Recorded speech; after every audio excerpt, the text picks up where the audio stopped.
energy sa Danawanans again. Mag-ingay, Danawanans! There's more. I know you can do more, Danawanans! Mag-ingay, Danawanans! Save the energy for you, Truly, that's the spirit. And good evening, beautiful lady.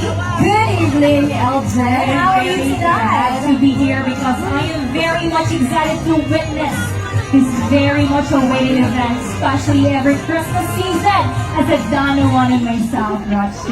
Alright, Elton, and allow me to share this chismis of mine. Oh, I love this. Yesterday night, Elton, I overheard two women diha o namalot ko diha, namalot ko. I overheard two women. Ayaw sa maday. Ano sa mga nila yung ng Christmas village diha sa boardwalk? Very much excited. Yes, and if you girls are here, well, mag-open na tayo tonight. Are you excited, Elton? Very much excited, Roche, no? And of course, this is the night and the start pa lang tayo, it's very much nice to be here.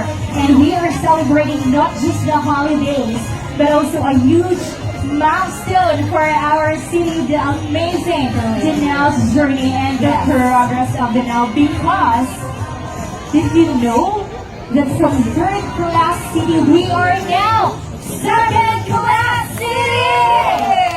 Wow! From being the one most improved component city, grabe ka Danau, wala ko yung kasi.